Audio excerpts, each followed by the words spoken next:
நினைக்கிறேங்கம்மா. சிவாய நம்ம திருச்சிற்றம்பலம். அம்மா வள்ளியம்மாள், வள்ளியம்மாள் நீங்க ஆரம்பிக்கலாமா? சரிங்கம்மா. சரி. தென்னாடுடைய சிவனே போற்றி, எந்நாட்டவர்க்கும் இறைவா போற்றி, திருச்சிற்றம்பலம் என்று எல்லாம் வல்ல சிவபெருமானை வணங்கி போற்றுதலுக்கும் பாராட்டுதலுக்கும் உரிய வேலுண்டு வினையில்லை குழுமத்தை சார்ந்த அனைத்து சான்றோர் பெருமக்களின் பொன்னார் திருவடிகளை வணங்கி சிறப்பு விருந்தினர் சிவத்திரு சாந்தகுமாரி அம்மா அவர்களின் திருவடிகளை வணங்கி எனது பணிவான வணக்கத்தை கனிவோடு தெரிவித்துக் கொள்கின்றேன். முதலில் விநாயகர் துதி பாட சிவத்திரு பத்மா அம்மா அவர்களை அன்போடு வரவேற்கின்றேன். பத்மா அம்மா நம்ம சந்திராமா பாட்டுங்கம்மா. சந்திராமா நீங்க விநாயகர் பாடுங்க, விநாயகர் பாட பாடுங்க. திருச்சிற்றம்பலம். வாக்குண்டாம் நல்ல மனமுண்டாம் நோக்குண்டாம். வருது அம்மா. கைத்தல நிறைகணி பாடிட்டுமா? பாடுங்க பாடுங்க, எந்த பாடலும்னாலும் பாடலாம், பாடுங்க.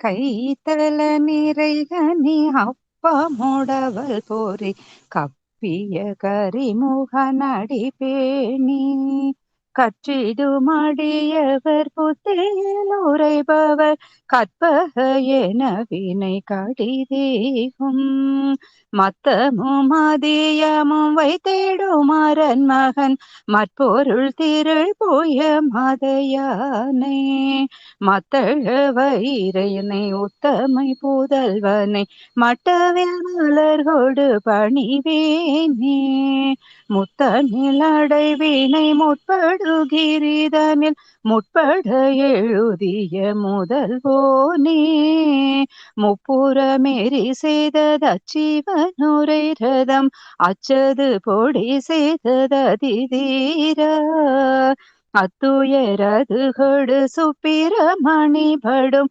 அப்புனமிதனிடையிபமாகி அக்குற மகளுடன் அச்சிறு முருகனை அக்கணமணமருள் பெருமாளே.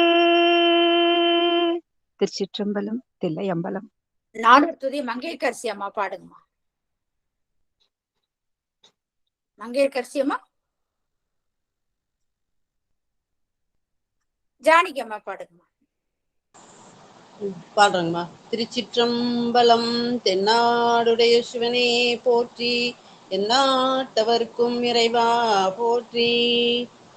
ஊழியர்கோன் வெப்பொழித்த புகழியர்கோன் கழல் போற்றி ஆடிமிசை கல்மிதப்பில் அனை போற்றி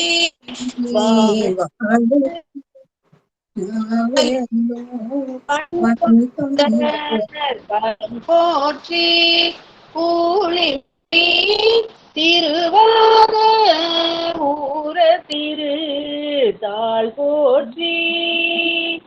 நன்றிங்கம்மா. திருச்சிற்றம்பலம். தென்னாடுடைய சிவனே போற்றி, எந்நாட்டவருக்கும் இறைவா போற்றி. சிவாய நமங்கம்மா. அனைத்து அடியார் திருவடிகளையும் வணங்கிக்கிறேன். அடியாரெல்லாம் மைக் ஆஃப் பண்ணிக்கோங்க. நீங்க ஆரம்பிக்கலாம். வள்ளியம்மா நீங்க ஆரம்பிக்கலாமா? எல்லா அடியார்களும் மைக் ஆஃப் பண்ணிக்கோங்க.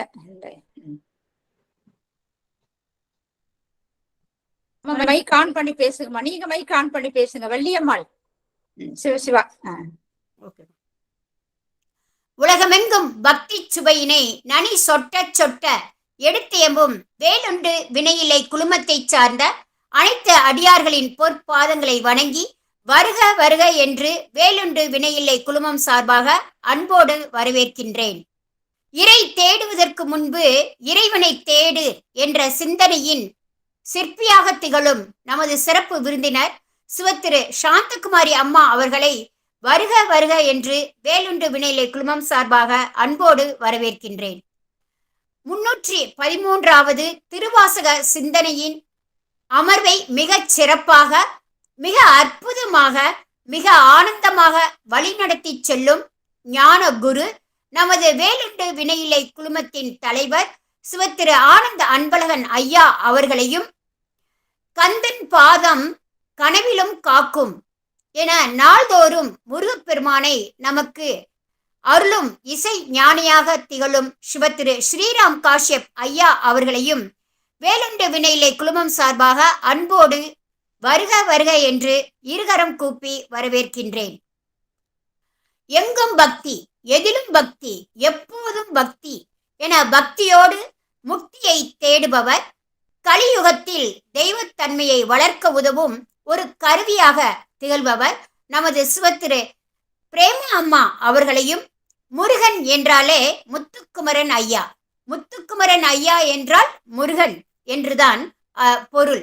அதற்கேற்ப ஆலயங்கள் அனைத்தையும் அள்ளித்தரும் சிவத்திரு முத்துக்குமரன் ஐயா அவர்களை வேலுண்டு வினையிலே குழுமம் சார்பாக வருக வருக என்று அன்போடு வரவேற்கின்றேன்.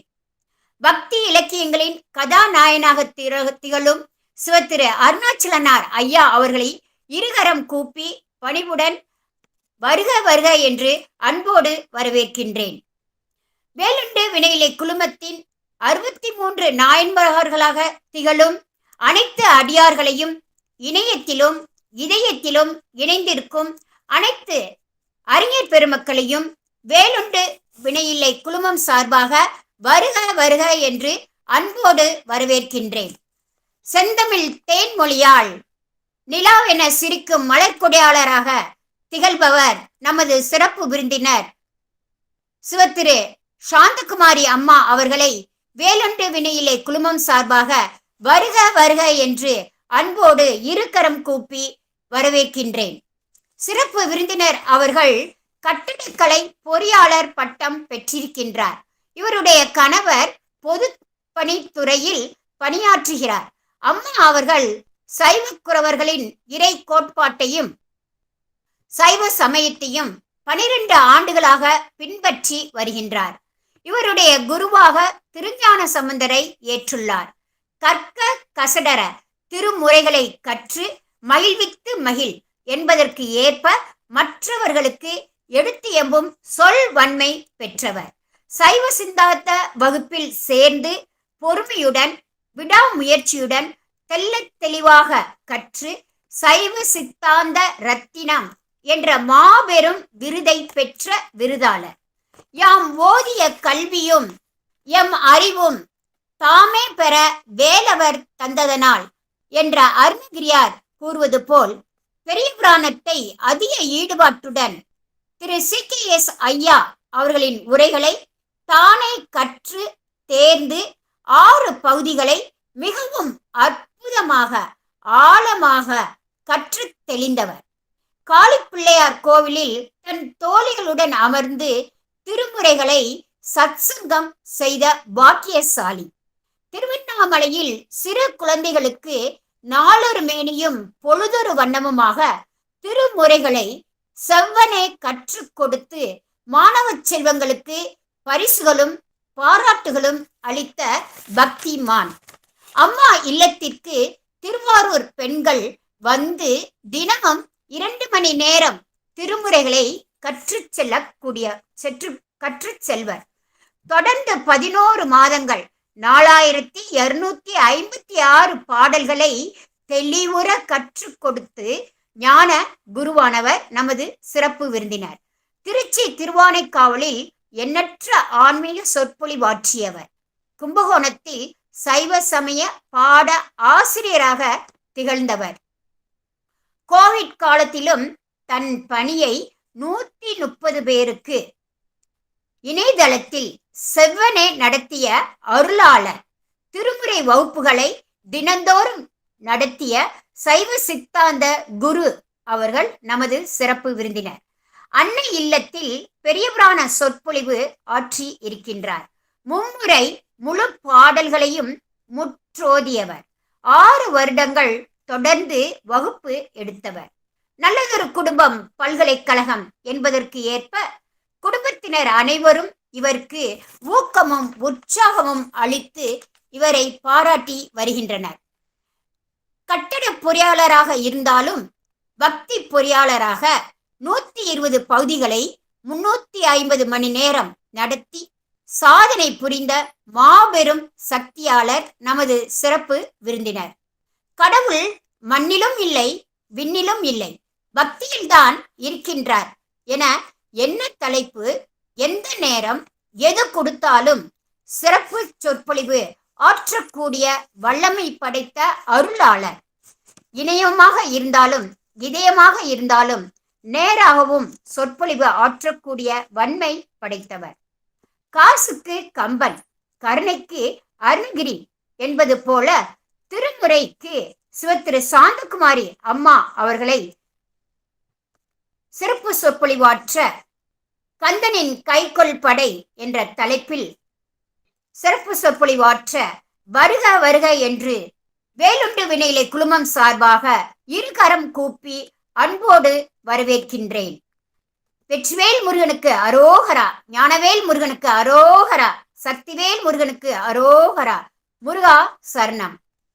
அம்மா, மேடை இனி தங்கள் வசம். நன்றி, வணக்கம். நன்றி அம்மா வள்ளியம்மை. திருச்சிற்றம்பலம். உற்றுமை சேர்வது மெய்யினையே, உணர்வது நின்னருள் மெய்யினையே, தச்சவர் காய்வது காமனையே, கணல் விழி காய்வது காமனையே, அச்சமுறைப்பது உன் பணியே, அமரர்கள் செய்வதும் உன் பணியே, பெற்றும் முகந்தது கந்தனையே, பிரமபுரத்தை உகந்தனையே, பெற்று முகந்தது கந்தனையே, பிரமபுரத்தை உகந்தனையே. திருச்சிற்றம்பலம். திகட சக்கர செம்முகம் ஐந்துலான் சகட சக்கர தாமரை நாயகன் அகட சக்கர விண்மணியாமுரை விகட சக்கரம் மெய்பதம் போற்றுமாம். மூவிர முகங்கள் போற்றி முகம் பொழி கருணை போற்றி, ஏவரும் துதிக்க நின்ற இரறு தோல் போற்றி, காஞ்சி மாவடி வைக்கும் செவ்வேல் மலரடி போற்றி, அண்ணான் சேவலும் மயிலும் போற்றி, திருக்கைவேல் போற்றி போற்றி, அண்ணான் சேவலும் மயிலும் போற்றி, திருக்கைவேல் போற்றி போற்றி. திருச்சிற்றம்பலம்.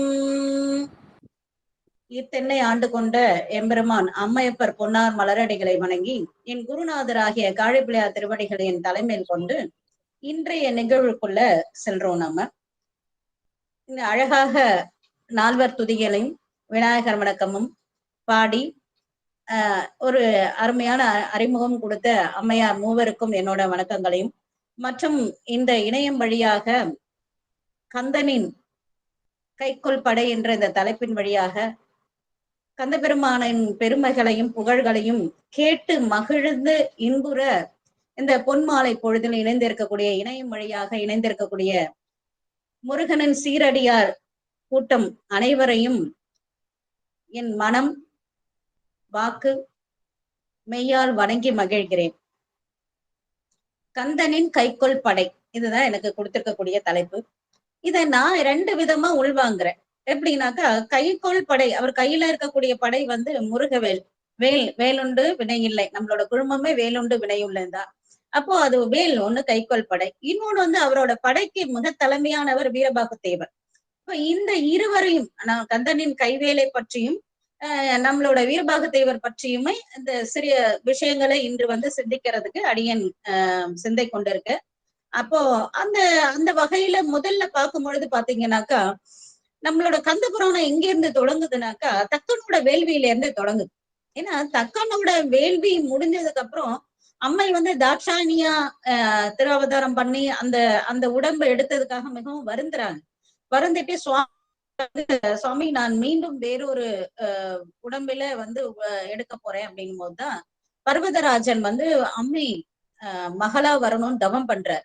அப்படி தவம் பண்ணக்கூடிய காலத்துல இமயத்துவசன் மகளா பார்வதி அம்மை திரு அவதாரம் செய்து வளர்ந்து வர்றாங்க. வளர்ந்து வரும்போது சிவபெருமானை நோக்கி தவங்கள் கொண்டு இருக்கிறாங்க. அப்போ சுவாமி கேட்டவங்களுக்கு எல்லாம் கொடுக்கக்கூடிய சுவாமி பார்வதி அம்மை கேட்டு வரம் கொடுக்காத இருப்பாரா? அப்போ பார்வதி அம்மைய திருமணம் செய்துக்கிறாங்க. திருமணம் செய்து அப்படி இருந்து கொண்டு இருக்கக்கூடிய காலங்கள்ல அந்த காசிபனுக்கும் மாயைக்கும் பிறந்த பிள்ளைகளாகிய சூரன் அவனோட அந்த அசுரர் குலமே என்ன பண்ணுதுனாக்கா தேவர்களை கொண்டு போயிட்டு ரொம்ப கொடுமைப்படுத்துறாங்க, ரொம்ப கஷ்டப்படுத்துறாங்க. தேவர் குலமே இருக்கக்கூடாதுன்றது அவனோட ஒரே எண்ணமா இருக்குது, சூரபத்மனோட எண்ணம். அப்படி கஷ்டப்படுத்தி கொண்டு இருக்கும் போது சுவாமி கிட்ட தேவரே எங்களை காப்பாற்ற வேணும்னு சுவாமி கிட்ட பலமுறை விண்ணப்பம் செய்யறாங்க. அப்படி விண்ணப்பம் செய்யும் போது சுவாமி சரி இவங்களுக்கான காலம் வந்தது அப்படின்னு சொல்லிட்டு என்ன பண்றாங்கனாக்கா முருகப்பெருமானாரை தோற்று வைக்கிறதுக்கு அவங்க சுவாமி திருவுள்ளம் பற்றாங்க. திருவுள்ளம் பற்றின உடனே பார்வதி அம்மையும் சுவாமியும் சிவபெருமானாரும் கைலாயத்துல வீச்சிருக்கும் பொழுது இவர்கள் எல்லாரும் வேண்டுறாங்க, திருமால் பிரம்மன் இந்திராதி தேவர்கள் அனைவரும் எங்களை காப்பாற்றி அருள வேண்டும் பெருமானாரே அப்படின்னு வேண்டுறாங்க. வேண்டின மாத்திரத்துல சுவாமி என்ன பண்றாருனாக்கா அந்த நெற்றி கண்ணு திறந்து 6 பொறிகளையும் தாங்குவதற்கு இருக்கக்கூடிய அந்த நெற்றி கண்ணுல இருந்து அந்த ஒளிய நெருப்ப உமிழறார் சுவாமி. அது என்னன்னா சுவாமியோட நெற்றி கண்ணுல இருந்து வர்றது, அதுவும் இல்லாம 6 பொறிகளையும் அடக்கிய அவருக்கு சிவபெருமான் நெற்றி கண்ணுல இருந்து வந்ததால அதோட வெப்பம் அதிகமா இருக்கு. இந்த வெப்பம் தாங்காம அருகில இருந்த பார்வதி அம்மா என்ன பண்றாங்கனாக்கா கொஞ்சம் தள்ளி போயிடுறாங்க, வேகமா வேற இடத்துக்கு போயிடுறாங்க. இந்த நெருப்பு கோலம் இருக்குது இல்லைங்களா, அப்போ அந்த பொறிகளை என்ன பண்றாரு, பிரம்மனையோ திருமாலையோ இல்ல இந்திரனையோ தாங்க சொல்லாம சுவாமி என்ன பண்றாருனாக்கா அங்க இருக்கக்கூடிய பஞ்சபூத சம்பந்தத்தோட இருக்கக்கூடிய வாயு அக்னி கங்கை இவங்களை அனைத்து, வாயு அக்னி கங்கை நல்லா கவனிச்சுக்கணும், வாயு அக்னி கங்கை இவங்க 3 பேரையும் அழைத்து இந்த நெருப்பு கோலத்தை கொண்டு போய் சரவண பொய்கையில வச்சு 6 கார்த்திகை பெண்களால வளர்க்கணும் அப்படின்னு சுவாமி கொடுக்குறாரு. இதுக்கு ஒரு பெரிய அர்த்தம் இருக்கு. சுவாமி இயல்பா நடந்தல இந்த விஷயம். ஏன்னாக்கா இப்போ பஞ்சபூத சேர்க்கையாலதான் நம்மளோட உடம்பு இருக்கு. இப்ப நம்ம சாதாரண மானிட உடம்பே என்ன ஆகுதுனாக்கா பஞ்சபூத சேர்க்கையாலதான் இருக்கு. சித்தாந்தம் படிச்சவங்களுக்கு தெரியும், இந்த 36 தத்துவங்களும் 5 பூதங்கள்ல இருந்து வர்றது, 5 பொறிகள், அது எல்லாமே சித்தாந்தத்துல நம்ம படிச்சிருக்கோம். இல்லைனாலும் பெருசா ஒண்ணும் இதை நம்ம கவலைப்பட வேண்டியதுல. நம்ம ஒரு உடலை விட்டு உயிர் போன உடனே என்ன பண்ணுது, உயிர் வாயுல கலந்து ஆகாசத்துக்கு போயிடுது. உடம்ப என்ன பண்றோம், மண்ணுல இட்டு அக்கினியில போடுறோம். அப்ப அந்தல இருக்கக்கூடிய கொஞ்சம் சாம்பலை என்ன பண்றோம், கங்கையிலயோ காவிரியிலயோ ராமேஸ்வரத்திலயோ கொண்டு போய் நீர்ல சேர்த்துறோம். அப்ப அந்த உடம்பு என்ன பண்ணுது, அந்த உயிர் போனதுக்கு அப்புறம் அதையும் எப்படி பஞ்சபூதத்தாலும் ஆனா இந்த உடம்பையும் பஞ்சபூதத்திலேயே நம்ம சரிசமமா சேர்த்துடுறோம். அதனாலதான் வேற யாருக்கிட்டையும் சொல்லாம அந்த வாயு அக்கினி கங்கை, இப்ப வாயுன்றது வாயு ஆகாச தத்துவமா இருக்க சிவபெருமான் நெற்றியிலேருந்து வந்த நெருப்பு வாயுவும் அக்னியும் தாங்குறாங்க. கங்கை அப்புன்னு சொல்லக்கூடிய நீரால கங்கை எடுத்துட்டு போறாங்க. சரவணம்ன்றது என்னதுனாக்கா பொய்கை, அது ஒரு மண் தத்துவம் இல்லைங்களா, அந்த மண் தத்துவம் இருக்கக்கூடிய இந்த சரவண பொய்கையில கார்த்திகை பெண்களால வளர்க்கறதுக்கு சுவாமி சொல்றாங்க. அப்போ அந்த அழக அந்த அவதாரத்தை ஒரு பாடல்ல சொல்லுவார், நம்மளோட கந்தபுராணம் சொல்லுது என்ன, அரவமும் உருவம் ஆகி அனாதியாய் பலவாய் ஒன்றாய் பிரம்மமாய் நின்ற சோதி பழம்பதோர் மேனியாக கருணை கூர்முகங்கள் 6 கரங்கள் 12 கொண்டே ஒரு திருமுருகன் வந்தாங்கு உதித்தனன் உலகம் உய்ய. அப்ப என்ன சொல்றாங்கன்னாக்கா 12 கைகளையும் 6 முகங்களையும் கொண்டு. இப்போ ஒரு ஒரு ஒரு ஒரு வீட்டுல ஒரு வண்டி வாங்குறோம்னு வச்சுக்கோங்களேன், ஒரு சின்னதா ஒரு கார் வாங்குறோம். அப்ப என்ன பண்றோம், ஒரு ஆல்டோ மாதிரி ஒரு கார் வாங்குறோம்னு வச்சுக்கோங்களேன். அந்த கார் பத்தல, நம்ம அடுத்தது ஒரு தேவை இருக்கு, ஒரு கார் வாங்கணும், அதை விட சின்ன கார் வாங்க மாட்டோம் இல்லைங்களா, அதை விட கொஞ்சம் பெரிய கார் தான் வாங்குவோம், ஒரு செடனோ அந்த மாதிரி தான் வாங்குவோம். அது மாதிரி 5 முகங்களையும் கொண்டு இருக்கக்கூடிய சிவபெருமான் இப்போ ஒரு காரணம் பற்றி தோற்றுவிக்கிறார். அவர் என்ன பண்றார், அதை விட கொஞ்சம் பெரிய கார் மாதிரி 6 முகங்களையும் 12 கைகளையும், ஏன்னா அவர் உயிர்கள் மேல வைத்திருக்க கருணை அவ்வளவும் கருணை. நம்மளோட விநாயக பெருமான தோற்றுவிக்கிறது கூட நிறைய பேரு கதை சொல்றாங்க, தப்பான கதை சொல்றாங்க. விநாயக பெருமான் மனித முகத்தோட பிறந்தாரு, சுவாமி அம்பாள் அழுக்க உருட்டி ஏதோ பண்ணாங்க, அப்ப சுவாமி நீ யாருன்னு கேட்டாரு, அவர் தலையை வெட்டிட்டாரு, வடக்குல இருந்த ஒரு யானை. இதெல்லாம் வந்து எந்த கதைன்னே தெரியல. சகல லோகத்திலே வியாபித்திருக்கக்கூடிய சிவபெருமானுக்கு தெரியாத ஒரு உயிர் உருவாக முடியுமா? அந்த உயிரை யாருன்னு தெரியாத சிவபெருமான் இருக்க போறாரா? அப்படியே இருந்தாலும் ஒரு கல்லுக்குள்ள இருக்கக்கூடிய தேரைக்கு கூட உணவு கொடுக்கக்கூடிய சிவபெருமான் ஒரு உயிரை கொள்வாரா? அந்த கொண்டு தன்னோட மகனுக்குன்னு தெரிஞ்சு அந்த யானையோட தலையை கொண்டு வந்து வைப்பாரா? இது யார் சொன்ன கதையோ தெரியல. ஆனா நம்மளோட தேவாரம் என்ன சொல்லுது? பிடியதன் உருவமை குலமிகு கரியது வடிகொடு தனதடி வழிபடும் அவரிட கடி கணபதி வர அருளினன் மிகு கொடை வடிவினர் பயில் வழி வளம் முறை இறையேன்னு அழகா சொல்லி வச்சுட்டு போயிருக்கார் தேவாரத்துல திருஞான சம்பந்த மூர்த்தி நாயனார். என்ன சொல்றாரு? அழகா ஆண் யானையா வந்து சுவாமி வடிவெடுத்தாராம், பெண் யானையா வந்து அம்பாள் வடிவெடுத்தாங்க. இரண்டு ஆண் யானையும் பெண் யானையும் இணைந்து ஒரு சக்தி உள்ள யானை முகத்து கடவுளை உண்டாக்கினார். எதுக்காக உண்டாக்குனாங்க? தன்னோட அடியார்களெல்லாம் வழிபடுறதுக்கும் அவர்களோட இடர்களெல்லாம் களையறதுக்காக பெரும் கருணை பற்றி தன்னோட சக்தியில ஒரு சக்தியாயே விநாயக பெருமானார கொடுத்தாருன்னு ரொம்ப அழகா தேவாரத்தை 7ஆம் நூற்றாண்டுல எழுதி வச்சுட்டாரு நம்மளோட திருஞான சம்பந்த மூர்த்தி நாயனார். நம்ம இந்த தேவாரத்தை விட்டு கட்டுக்கதைகளை நம்பிட்டு இருக்கோம். அது மாதிரி இங்கேயும் என்ன சொல்றாங்க? தோன்றும் போதே கரங்கள் 12 6 முகங்களையும் கொண்டே முருகன் வந்து தோன்றினார் உலகம் உய்ய அப்படின்னு சொல்லிட்டு அழகா அந்த திரு அவதார பாடலை கொடுக்குறாங்க.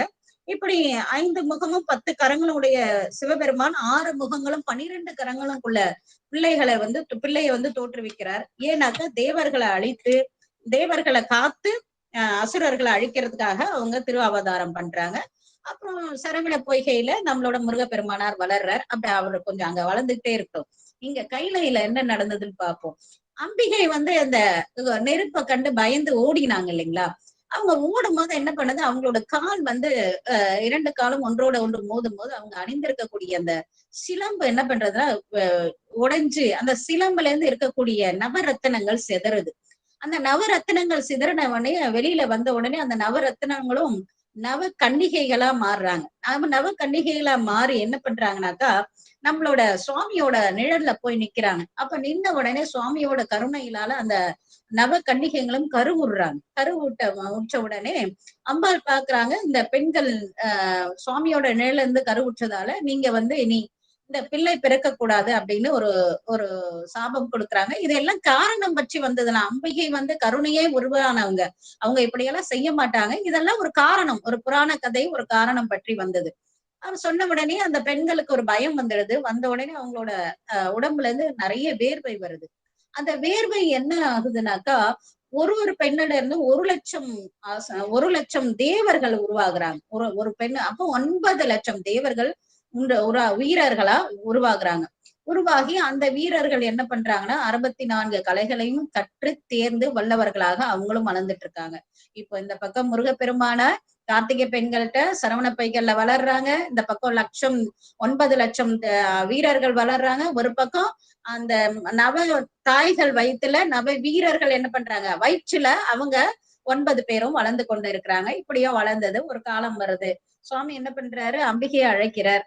அம்பிகையை அழைத்து நீ போய் அந்த சரவண பொய்கையில இருக்கக்கூடிய 6 குழந்தைகளா இருக்கக்கூடிய குழந்தைய உருவாக்கி கொண்டு வா அப்படின்னு சொன்ன உடனே அம்பிகை ஆனந்தமா போய் 6 உருவமா இருக்கக்கூடிய ஆறுமுக பெருமானார உருவம் முருகப்பெருமானாரா 12 கையும் 6 முகமும் கொண்ட பிள்ளையா உருவாக்குறாங்க. உருவாக்கும் பொழுது அப்ப அந்த பெண்கள் அந்த நவ தாய்கள் இருக்காங்க இல்லையா, அவங்க வந்துட்டு அந்த பெண்கள் வந்து வணங்குறாங்க. அம்பிகே, நிரம்ப காலமா நாங்க இந்த குழந்தைய கருவுல சுமந்துட்டு இருக்கோம், எங்களால சுமக்கவே முடியல, நீங்க பிறக்கிறதுக்கு எங்களுக்கு அருள் பண்ணணுங்க, நாங்க வந்து பிறவி கொடுக்கறதுக்கு அருள் பண்ணணும் அப்படின்னு சொன்ன உடனே அம்பிகை என்ன பண்றாங்க? வரம் கொடுக்குறாங்க, நீங்க இந்த பிள்ளைகளை பெற்று எடுங்கன்னு.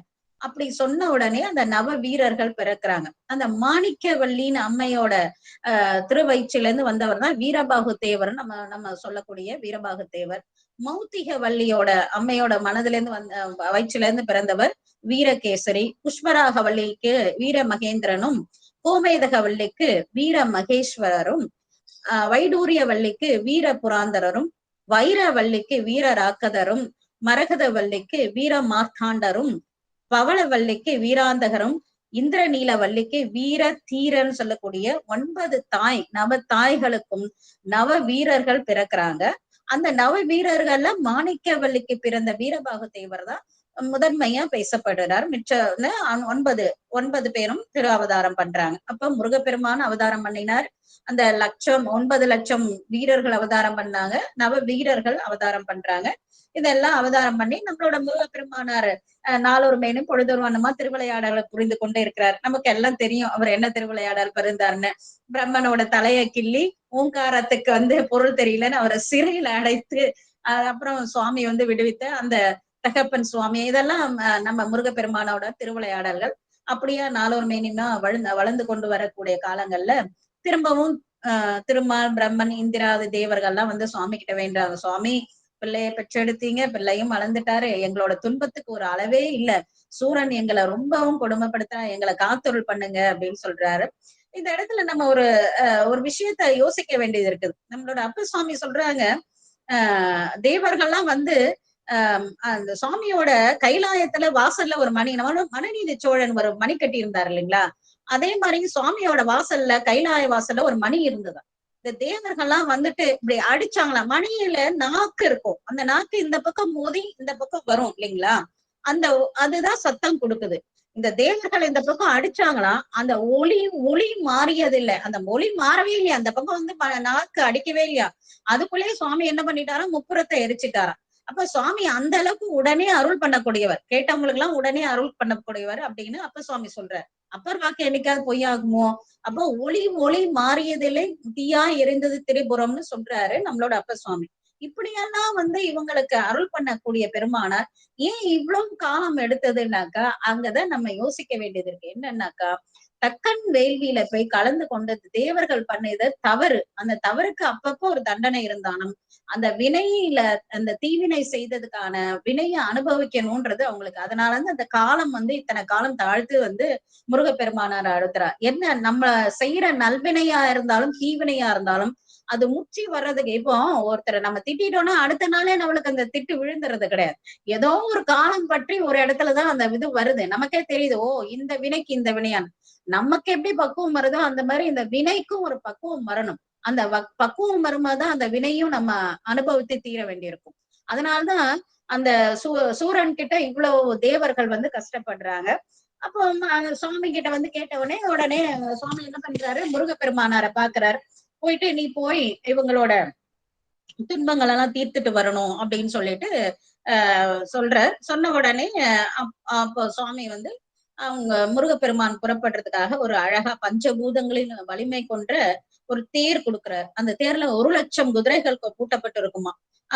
ஏன்னா என்ன இத்தனை கொடுக்குறாரா அப்படின்னு நம்ம அவர் கொடுத்ததெல்லாம் சுவாமி கொடுத்ததெல்லாம் பார்க்க போனா, அவங்க புறப்பாடுற அந்த படையை பார்க்க போனா, ஒரு தேர்ல 1,00,000 குதிரைகள் பூட்டப்பட்டிருக்குதா அப்படின்னு நினைக்கிறோம். அப்புறம் சுவாமியை மும்முறை வலம் வர்றாங்க நம்மளோட முருகப்பெருமானார். வலம் சுவாமியை அனைத்து முத்தமிடுறார். நம்மளோட சிவபெருமானார் அனைத்து முத்தமிட்டு வழி அனுப்புறாரு. அம்மையும் என்ன பண்றாங்க, அனைத்து முத்தமிடுறாங்க.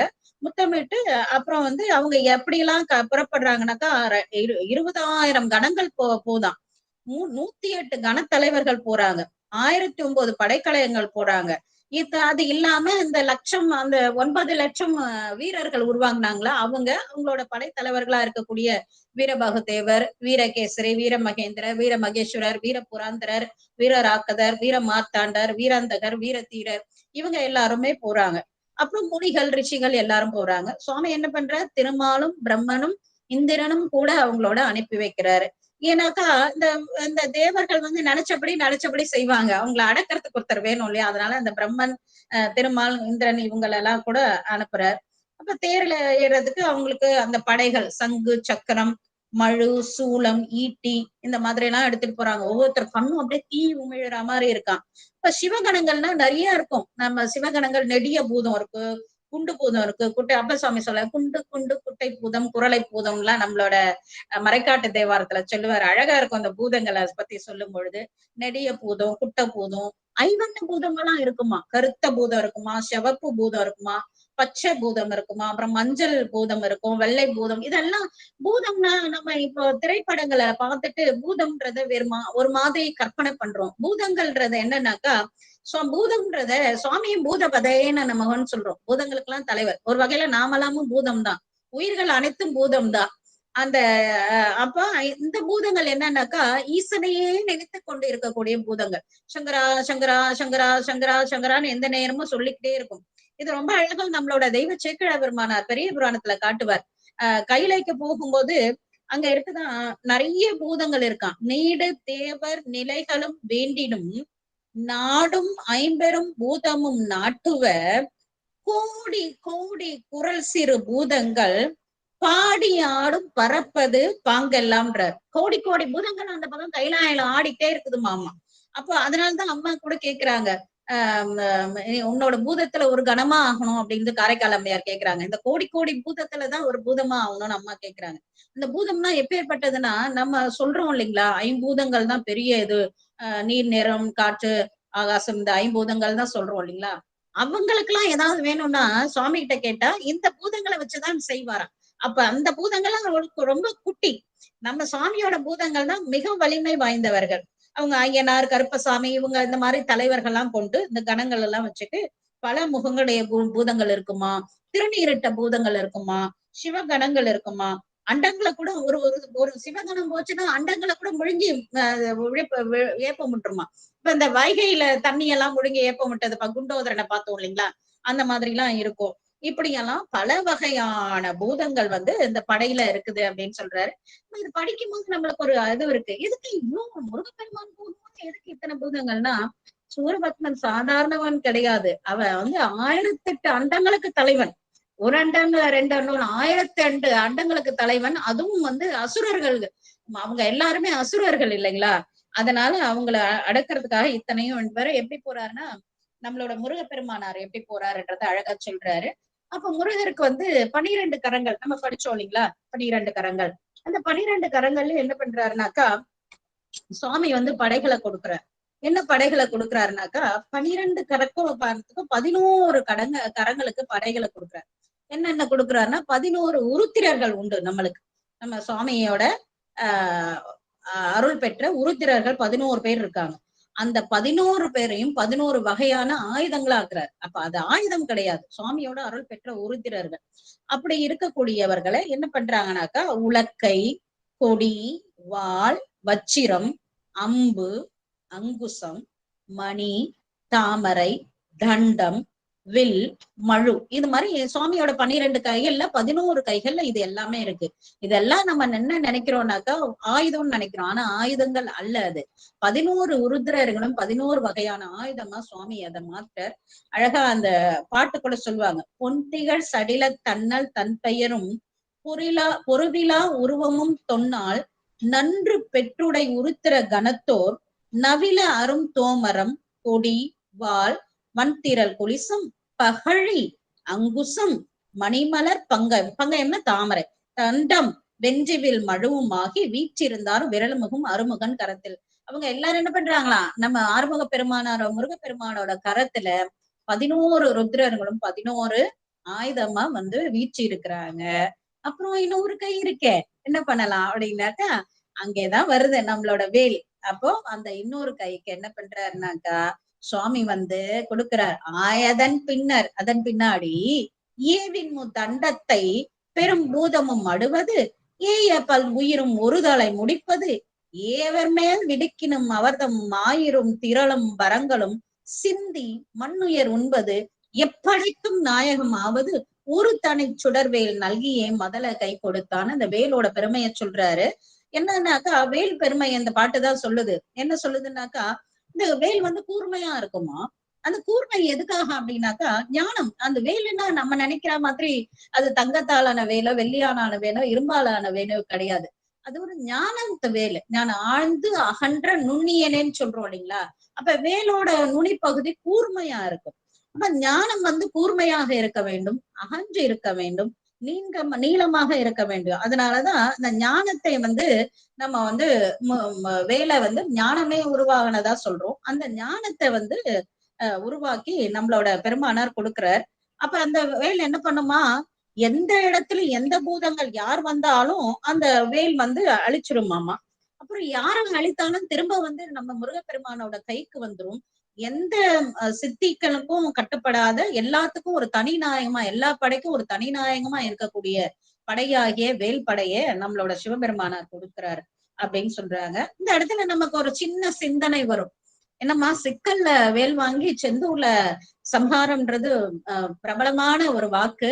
நீங்க என்ன சிவபெருமான் வந்து வேல் கொடுத்ததா சொல்றீங்களே அப்படின்ற ஒரு சந்தேகம் எல்லாருக்கும் வர்றதுக்கான உண்டு. புராணப்படி சிவபெருமான் கொடுத்ததாதான் இருக்கு. ஆனா நீண்ட காலமாக நம்ம அம்பிகை வந்து இந்த வேலை கொடுத்தாங்க, சிக்கல்ல வந்து வேல் கொடுக்கறது, அந்த விழாவையும் நல்ல சிறப்பா நம்ம வந்து செய்யறோம்.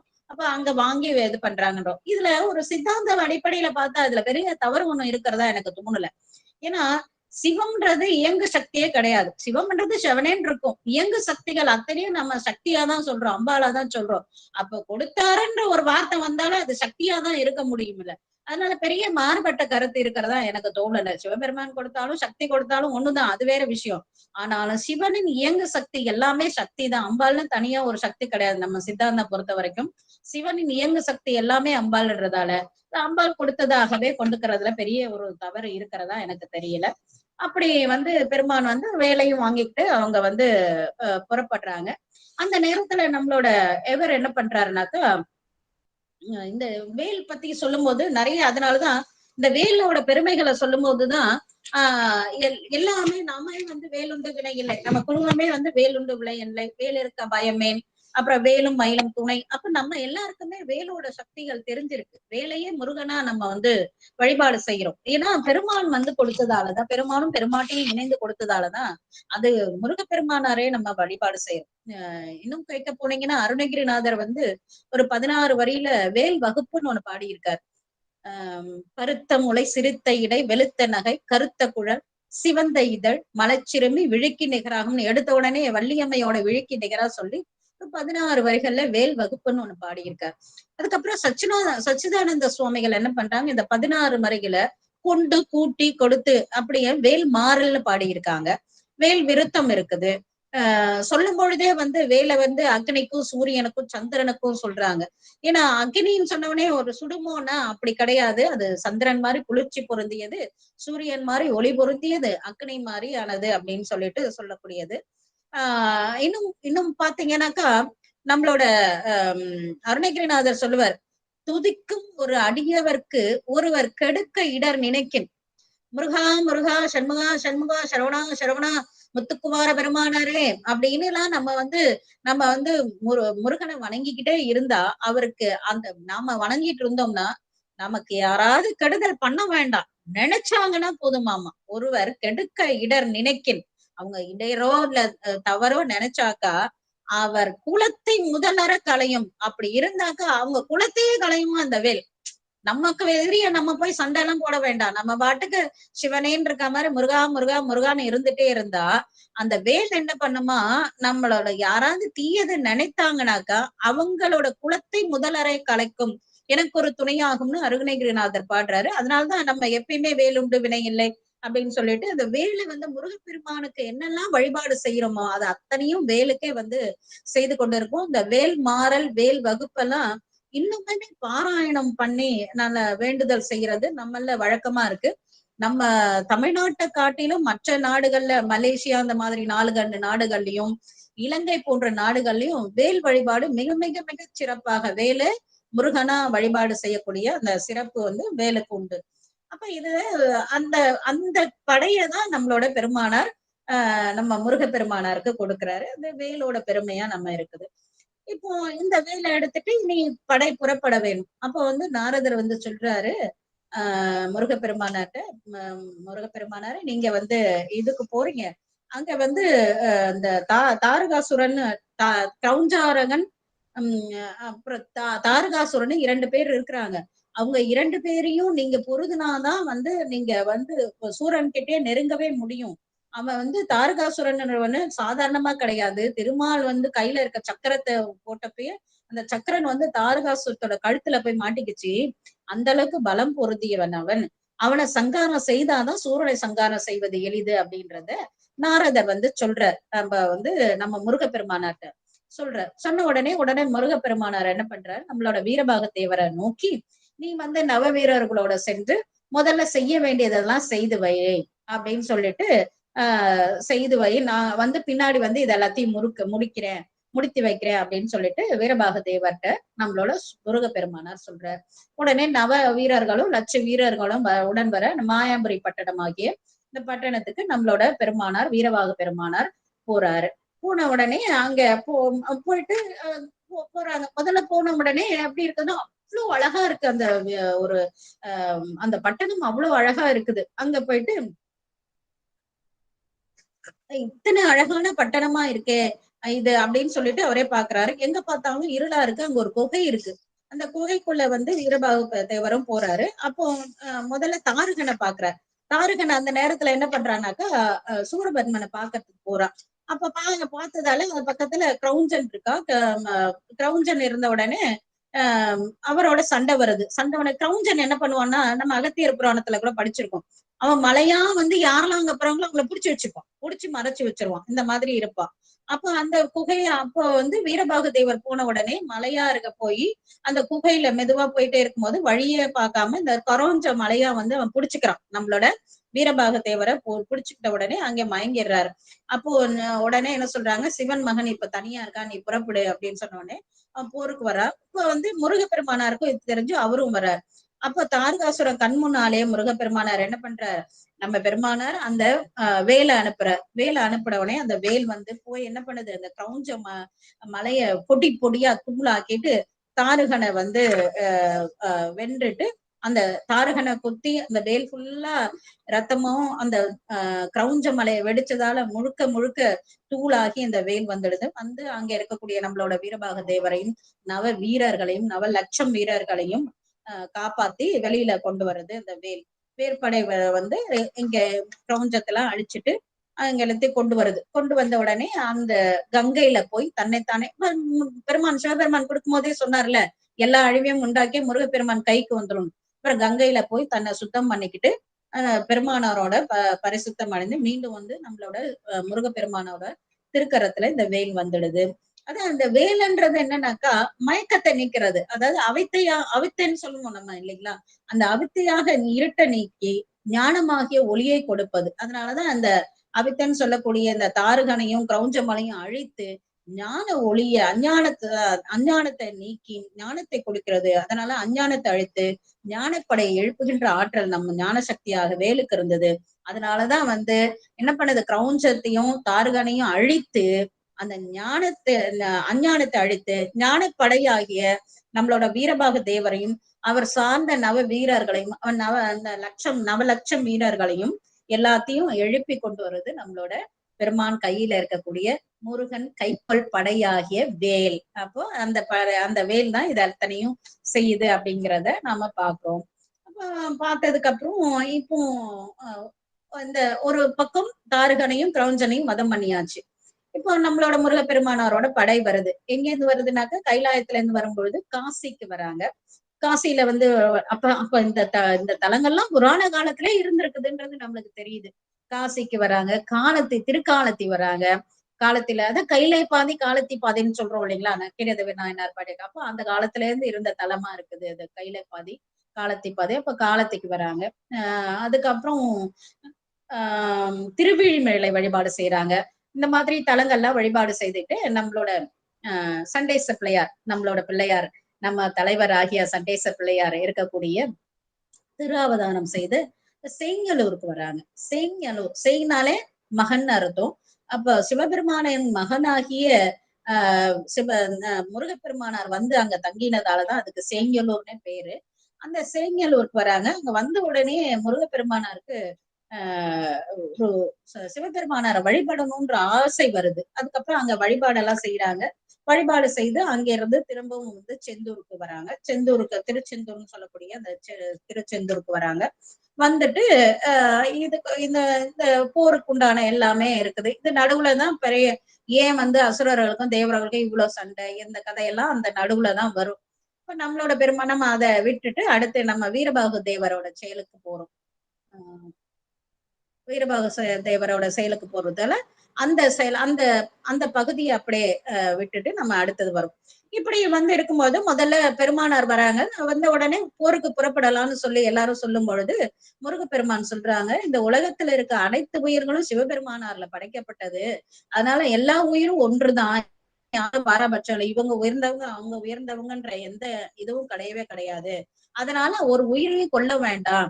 அதனால முதல்ல என்ன பண்ணுவோம், தேவர்களை விடுவித்து கொடுக்க சொல்லி நம்ம அசுரர்களுக்கு சூரனுக்கு ஒரு தூது அனுப்புவோம். அவன் ஒருவேளை தேவர்கள் எல்லாம் விடுத்துட்டானாக்கா, நல்வினை பயன் கூடி விடுத்துட்டானாக்கா நம்ம யாரும் எந்த உயிரையும் கொல்ல வேண்டாம், எல்லா உயிரும் சிவபெருமானால் படைக்கப்பட்டது இல்லையா அப்படின்னு நம்மளோட முருகப்பெருமானார் சொல்றாரு. உடனே வீரபாகுவை தான் தூது அனுப்புறாங்க. வீரபாகு பெருமானார் ரொம்ப அற்புதமா, ஆஹா நமக்கு இந்த இந்த பெருமானார் வந்து இத்தனை பேர் இருக்கும்போது என்ன நம்மளுக்கு இந்த பாக்கியம் கிடைச்சதே அப்படின்னு அகந்தை சிறிதும் அகலாத முருகப்பெருமானாரை வணங்கிட்டு போறார். எப்படி வணங்குறாருன்னா, ஆவதோர் காலை எந்தை ஆறிரு தடந்தோள் வாழ்க, மூவிரு வதனம் வாழ்க, முழுதருள் விழிகள் வாழ்க, தூவுடை நெடுமேல் வாழ்க, தொல்படை பிறவும் வாழ்க, தேவர்கள் தேவன் செய்யோன் திருவடி வாழ்க என்று வாழ்த்திட்டு நம்மளோட முருகப்பெருமானாரை வாழ்த்திட்டு வீரபாகு தேவர் கிளம்புறார். அப்ப அந்த அந்த கிளம்பி இருக்கும் பொழுது அந்த போறார். போடும்போது அந்த கடலை தாண்டி தானே போகணும், திருச்செந்தூர்ல இருந்து கடல் தானே, இப்போ கடலை தாண்டி தான் போகணும். அப்படி பாங்கும்போது அந்த யானை முகன், யானைனா யானை முகன் இருக்கக்கூடிய இலங்கைக்கு போறார். அங்க வந்து யானை முகன் அப்ப என்ன பண்றான், சூரபத்மாவை பாக்கிறதுக்கு போயிருக்கதால அவனோட பிள்ளையாகிய அதிவீரன் அங்க இருக்கிறான். அப்ப அதிவீரன் என்ன பண்றான், படைகளோட வந்து வழிமறிக்கிறான். நம்மளோட வீரபாகு தேவரை வந்து படைகளோட வழிமறிக்கிறான். அப்ப வந்து வழிமறிச்சோடனே அவனோட சண்டை போடுறாரு. சண்டை போட்டு வீரசிங்கன்றவரு அந்த நம்ம நவ வீரர்களை வீரசிங்கன் வந்து சூளத்தை விட்டு சண்டை போடும்போது அவங்களை எல்லாம் துண்டு துண்டா ஆக்கி இந்த வீரசிங்கனை அழிச்சிடுறாரு. அழிச்சிட்ட உடனே அதுக்கப்புறம் இலங்கைக்கு போறதுக்கு 3 சிகரங்கள் இருக்கு. அதுல நடுவுல இருக்க சிகரத்துல ஏறி ஒரு குதிச்சாராம் பாருங்க வீரபாகு தேவர். இலங்கை முதுக்குன்னு முழுகிடுச்சான் அப்படியே. அப்ப இந்த நடுக்கோட்டுல போனதால இலங்கை வந்து மூழ்கியே போயிடுதான். அதுக்கப்புறம் இங்க என்னன்னா அதுக்கு அடுத்து போட்டு அதிவீரன் ஒரு அசுரன் வரான். அவன் வந்து வீரபாகு தேவர்கிட்ட வந்து அவனும் ஆகாச வழியில வந்து சண்டை போடுறான். சண்டை போட்டானே அவனையும் வந்து வான்வைகளா வந்து அழிக்கிறார். அப்புறம் கோரன் அதிகோரன் இந்த மாதிரி அசுரர்களா வராங்க. அப்ப நம்ம நினைக்கிற மாதிரிதான், இது என்னடா வம்பா போகுது, இந்த அசுரர்கள் வந்தபடியே இருக்கிறாங்க, இப்படியே சண்டை போட்டுட்டே இருந்தா நம்ம வந்த வேலைய முடியாதே அப்படின்னு நம்மளோட வீரபாகு தேவர் நினைக்கிறார். நினைச்சிட்டு என்ன பண்றாருன்னா தன்னோட உருவத்தை நுண்ணியனா ஆக்கிக்கிறார். அதாவது யாருக்கும் தெரியாத அதி நுணுக்கமா சூட்சும உடம்பா நுணுக்கமான உடம்பா ஆக்கிட்டு என்ன பண்றாருனாக்கா போறார். அந்த கயமுகன் ஒரு காவல் காத்துட்டு இருக்கான், அவனை கொண்டுட்டு இந்த நம்ம அந்த அசுரர் ஒரு நகரத்துக்கு போறார். அந்த நகரத்தோட அழகை பார்க்கும்போது அப்படி இருக்குதான். அதாவது உலகத்துல எந்த உயர்ந்த பொருள் வேணும்னாலும் அந்த நகரத்தை போய் பார்க்கலாமா. அந்த நகரத்துல வந்து ஒரு யாருமே வயதானவர்களே இல்லையா, எல்லாம் இளமையா இருக்கிறாங்களாம், எல்லாரும் பொருளோட இருக்கிறாங்களாம். அதாவது குறைன்னு ஒண்ணு அந்த நகரத்துல பார்க்கவே முடியாதான். அப்போ பார்க்கும்போது வீரபாகு தேவர் நினைக்கிறாரு, இத்தனை பேரு இத்தனை ஒரு மாதிரி ஒரு நகரம் இருக்குதுன்னா எவ்வளவு தவங்கள் செய்து சிவபெருமான்கிட்ட இந்த வரங்களை பெற்றிருக்க முடியும். இப்படி ஒரு நாடு, வயதானவர்களே இல்ல, நோயே கிடையாது, டாக்டரே தேவையா, நோயே இல்ல, பிணியே இல்ல. அவங்க எப்படி சாப்பிடுவாங்களானாக்கா ஒரு சாதத்துல ஒரு கவனம் எடுத்துட்டு அடுத்த சாதம் எச்சில் பட்டுடுதான். ஒரு தட்டுக்கு ஒரு உருண்டை சாதம் தான் வச்சு சாப்பிடுவாங்களாம் அந்த அசுரர்கள். அடுத்த உருண்டை வந்து அடுத்த தட்டுல வச்சு சாப்பிடுவாங்களாமா. இப்படியெல்லாம் இருக்கிறாங்க. இப்படி வந்து தர்மம் சத்தியம் அன்பு இந்த 3 தவிர அங்க இல்லாத விஷயமே இல்லையாமா. அப்படியெல்லாம் வந்து அவ்வளவு அழகா இருக்கு அந்த நகர. அமராவதி பட்டணத்தை விட இது வந்து பெரிய நகரமா இருக்கு அப்படின்னு சொல்லி ஆச்சரியப்படுற. அங்க பார்த்தா ஒரு பக்கத்துல என்ன பண்றாங்க அப்படின்னாக்கா தேவர்களை மடப்பள்ளிக்கு போறார். அங்க பார்த்தா தேவர்கள்லாம் வருணதேவன் அரிசி களைஞ்சிட்டு இருக்கானாமா. அக்னி பகவான் அரிசியோடு மாமிசத்தை பக்குவம் பண்ணிட்டு இருக்காரு. இப்படி தேவர்களாம் வந்து அசுரர்களுக்கு உணவு சமைத்துட்டு இருக்கிறாங்க. தேவ மகளிர்லாம் என்ன பண்றாங்க, அசுரர்களுக்கு உணவு பரிமாறி கொண்டு இருக்கிறாங்க. இதெல்லாம் பாக்குறாரு. பார்த்துட்டு இத்தனை அழகான இந்த முதியவர்கள் இல்ல, பலம் இல்லாதவர்கள் இல்ல, நோயாளி இல்ல, சூரபன்மனோட தவம் எவ்வளவு உயர்ந்தது அப்படின்னு சொல்லிட்டு நினைச்சு இது பண்ற. அப்போ வந்து இந்திரனோட மகனான சயந்திரனையும் அதுல அடைச்சிடுறாங்க. சயந்திரனை போய் பார்க்கும்போது அவன் வந்து புலம்புறான். நம்மளோட வீரபாகு தேவரை பார்த்த உடனே நாங்க என்ன தப்பு பண்ணோம், நாங்க ஏன் வந்து இப்படி கஷ்டப்படணும் அப்படின்னும் போதுதான் இப்ப வீரபாகு தேவர் சொல்றாரு, நீங்க தக்கனோட வேள்வியில போய் சுவாமிக்கு அபிர்வாகம் கொடுக்காத இடத்துல போய் உணவு உண்டீங்க, அதனாலதான் இது எல்லாமே நடந்தது. இப்ப அந்த வினைகள் தீர்ந்தது, அதனால கவலைப்படாத, உன்னை காப்பாத்துறதுக்கு முருகப்பெருமானார் வந்திருக்கிறார், அதனால நீ வந்து கவலைப்படாத அப்படின்னு சொல்லிட்டு இப்ப நுண்ணிய உருவத்துல இருந்து சாதாரண உருவத்துக்கு போறார். சாதாரண உருவத்துக்கு போயிட்டு நம்ம சூரனோட தூதுக்கு போறார் நம்மளோட வீரபாகு தேவர். அப்படி தூதுக்கு போகும்போது நினைக்கிறாரு, அந்த அரண்மனையில நாம வந்து கீழே இருந்தாக்கா நம்ம முருகப்பெருமானாருக்கு இது இழுக்கு அப்படின்னு நினைச்சிட்டு முருகப்பெருமானார் நினைச்ச உடனே முருகர்ல என்ன பண்றாரா, ஒரு பொன்னாலான ஆசனம் அந்த சூரனுக்கு எதிரா அதே மாதிரியான ஆசனத்தை கொடுத்துடுறார். அந்த ஆசனத்துல அமர்ந்து இப்ப தூதுவரா சொல்றார்.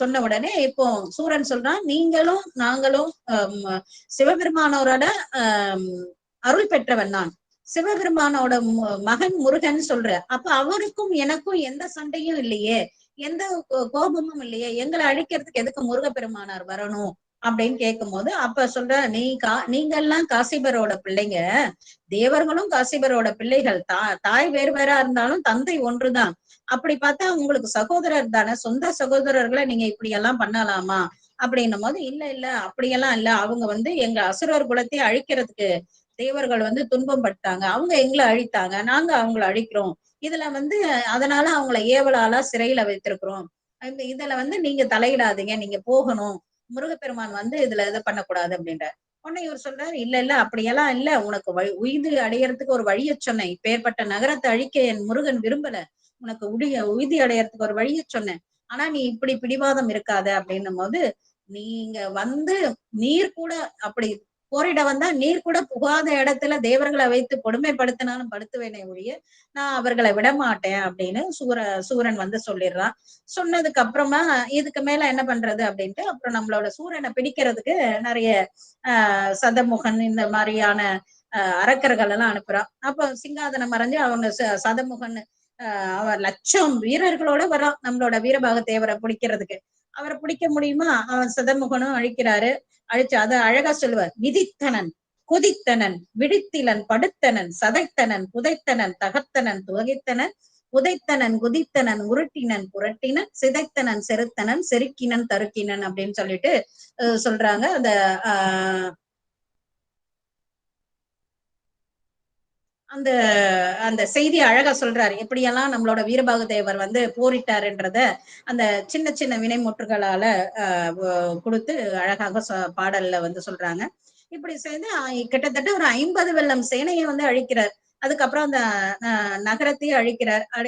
அந்த அவரோட எந்த அசுரர்கள்லாம் வந்தாங்களோ அவங்களோட போரிட்டு 10 தலை இருக்கக்கூடிய, அந்த காலத்துல ராவணனுக்கு முன்னாடியே 10 தலை இருக்கக்கூடிய வஜ்ரபாகு ஒருத்தன் வரான், அவனை அழிக்கிறார். இப்படி எல்லாம் எல்லாரையும் அழித்துட்டு இலங்கை இருக்குது. அந்த இலங்கையில வந்து யாழிமுகன் அவன் சூரனை பார்க்க போயிருந்தாலும் அவன் திரும்ப வரான்.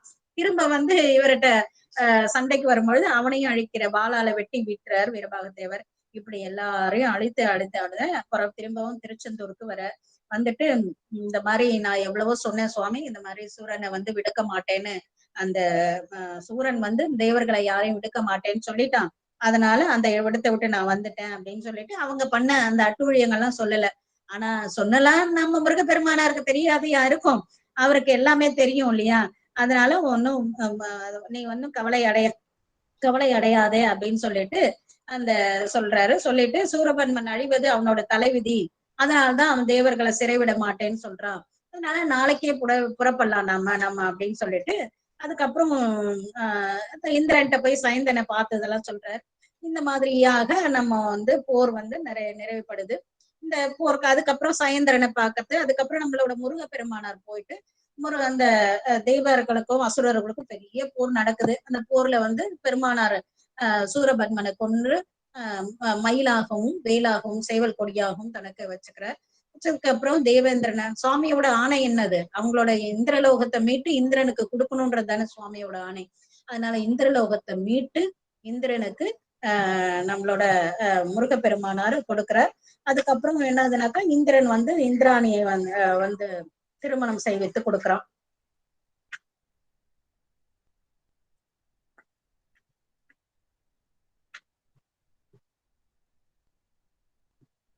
இந்த அதுக்கப்புறம் இந்திராணிய திருமணம் செய்து கொடுக்குறான்.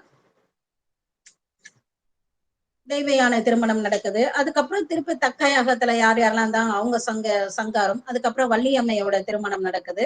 வள்ளியம்மையோட இருந்து கந்தகிரியை அடைந்து முருகன் திருக்கோலம் கொண்டு பன்னிரு கரங்களோடும் 6 முகத்தோடும் திருக்கோள் வள்ளி தேவயான சமேதரா வீற்றிருந்து வேலுண்டு வினையில்லை நம்ம சொல்ற மாதிரி நாம என்னெல்லாம் கேட்கிறோமோ அத்தனையும் கொண்டு அடியார்கள் சீரடியார்கள் என்னெல்லாம் கேட்கிறோங்களோ அத்தனையும் அருள் கொடுத்து பெருமானார் இன்றும் என்றும் அன்றும் அந்த வேல் கொண்டு அன்னைக்கு சூரனை மட்டும் இல்லை, இன்னைக்கு நம் மனதுல இருக்கக்கூடிய அகங்காரம், ஆணவம், கண்மம், மாயன்னு சொல்லக்கூடிய அந்த கண்மம், இந்த இருள், ஆணவ இருள், இந்த இருள் எல்லாத்தையும் அகற்றி ஞானம்ன்ற ஒளியை என்றைக்கும் கொடுத்து கொண்டு இந்த வேலும் இருந்து கொண்டுதான் இருக்குது. நாம அந்த வெயிலை வணங்கி கொண்டுதான் இருக்கிறோம் அப்படின்ற அளவோட இன்றைக்கு இந்த இடத்துல எத்தனையோ சொல்லி இருந்தாலும் அடியனுக்கு கந்த புராணத்துல இது கன்னி பேச்சுதான். இந்த வாய்ப்பை கொடுத்து எல்லாரும் அந்த செவிமடுத்து கேட்டு அத்தனை அடியார் பெருமக்கள் திருவடிகளையும் வணங்கி இந்த அளவுல நான் இன்றைக்கு விடைபெறுகிறேன். திருச்சிற்றம்பலம், திருச்சிற்றம்பலம், திருச்சிற்றம்பலம். முருகப்பெருமான திருவடிகள் போற்றி போற்றி.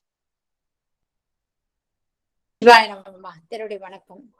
அம்மா, நீங்க இன்னும் பெரிய புராணம் தான் பேசுவீங்கன்னு நினைச்சேன். அவ்வளவு அருமையா கந்த புராணம் விளக்கம் கொடுத்துருக்கீங்க. ரொம்ப நல்லா இருக்குதுங்க. நீங்க நான் கூட அம்மா 1 மணி நேரத்துல முடிச்சிருவாங்க அப்படின்னு சொன்னீங்க. அது மாதிரி சொன்ன மாதிரி கரெக்டா டைமுக்கு முடிச்சிட்டீங்க. ரொம்ப நல்லா இருக்கு. அதாவது முருகப்பெருமானுடைய வரலாறுல இருந்து ஆரம்பிச்சு அப்புறம் வீரபாக தேவர்லாம் எப்படி வந்தாங்க, லட்சம் தேவர்கள்லாம் எப்படி வந்தாங்கன்ற கதையெல்லாம் அழகா கொஞ்சம் கொஞ்சமா அப்படியே எடுத்து சொல்லி, அதுக்கப்புறம் இந்த முருகப்பெருமானுடைய அவங்க கட்டளை இடுறாங்க இல்லையா, நீ போய் அந்த தேவர்கள்லாம் காப்பாத்தணும்னு சொல்லி அம்மா பல விதமான அந்த கயிறை கொடுத்தாங்கல்ல, ருத்ரன் சொன்னீங்க இல்லையா, உருத்திரர்கள் பல ஆயுதங்கள்லாம் கொடுத்தாங்க. பல விதமான ஆயுதம், ஒவ்வொரு கையிலையும் ஒரு உருத்திரர்களா ஆயுதமா கொடுத்தது ஒரு புது வரலாறு. அடியனுக்கு இது வரைக்கும் நான் கேட்டதில்ல. அது என்னென்ன ஆயுதம் வச்சிருக்காருன்றது மட்டும் தெரிஞ்சுக்கிட்டோம். ஆனா 11 உருத்திரர்கள் ஒவ்வொரு கரங்களையும் உலக்கே, வச்சிரம், மணி, தாமரை, மாதிரி தண்டம், மழுதுலாம் வச்சிருக்கிறாங்க அப்படின்னு சொல்லி அவங்க வீட்டில் இருக்கிறார்கள், அந்த ஆயுதமாக அவங்க வீட்டில் இருக்கிறார்கள் அப்படின்ற இந்த கருத்து இன்னைக்கு புதுமையான ஒரு கருத்து. அப்புறம் ஞானவேல், அந்த ஞானவேல் எப்படி இருக்கணும்ன்றதை விளக்கம் எடுத்து கொடுத்தீங்க. அந்த வேல் அதாவது நீங்க சொல்ற மாதிரி தங்கம் அப்படிலாம் இல்லாம ஒரு தனி நாயகமாக விளக்கக்கூடிய ஒரு வேல். அது அந்த வேல் வகுப்பு வச்சு நம்ம, அதாவது ஒரு வேல் வகுப்பு, வேல் விருத்தனம், அந்த வேலை பத்தி நிறைய சொல்லியிருக்கிறாங்க. அந்த கருத்தை எடுத்து சொன்னீங்க. அப்புறம் அந்த தாரகாசுரம் கிரௌஞ்ச மலையை அழிச்சது சொன்னீங்க இல்லையா, அதை தகர்த்தி அந்த வேளானு திருப்பி கங்கையில தன்னை சுத்தப்படுத்திக்கிட்டு மறுபடியும் முருகப்பெருமான்ட்டே சேர்ந்துருது. அந்த கருத்தை எடுத்து தெரிஞ்சுக்கிட்டோம். முக்கியமா நம்ம இதுல என்ன தெரிஞ்சுக்க வேண்டியது என்னன்னா, இந்த முருகப்பெருமானுடைய இந்த கைக்கோல் படை எப்படி வந்ததுன்றது அம்மா அழகா எடுத்து சொன்னாங்க. அந்த எப்படி அந்த படைக்கு என்னன்னு எவ்வளவு பேர் வந்தாங்க, இந்த பக்கம் திருமால், இந்திரன், பிரம்மன் எல்லாரும் வந்தாங்க, 9 லட்சம் வீரர்கள் வந்தாங்க, அவங்க என்னென்ன ஆயுதம் எடுத்துட்டு வந்தாங்க அப்படின்னு சொல்லி அழகா எடுத்து சொன்னாங்க. அப்புறம் திருநாவுக்கரசருடைய பாடலையும் எடுத்து கொடுத்தாங்க, பெரிய புராணம் சேக்கிழாருடைய பாடலை எடுத்து கொடுத்தாங்க அம்மா. சிவ கணங்கள் சொன்னாங்க பாருங்க, அந்த பூத கணங்கள் சொல்லக்கூடதான் ரொம்ப சிறப்பு. கோடி கோடி பூதம் இருக்குது, அது மிக வலிமை வாய்ந்த பூதம். இது சினிமால தான் நம்ம பார்த்துருக்குறோம், ஏதோ காட்டுற மாதிரியும் இந்த வாசிக்கிற மாதிரி எல்லாம் அப்படி இருக்கும். அந்த மாதிரிலாம் தான் நிறைய அந்த கருத்தை எடுத்து பாடல்லே இருக்குன்னு சொன்னாங்க. சேக்கிழா புராணத்திலேயே அந்த பாடல் இருக்கு அப்படின்னு எடுத்து கொடுத்தாங்க. ரொம்ப சிறப்பான ஒரு விஷயம், அதெல்லாம் தெரியாத ஒரு விஷயம், இப்ப தெரிஞ்சுக்கிட்டோம் அது. அப்புறம் தாரகாசுரனை கிரவஞ்ச மலையெல்லாம் அழிச்சது, அந்த வரலாறுலாம் ரொம்ப சிறப்பா சொன்னாங்க.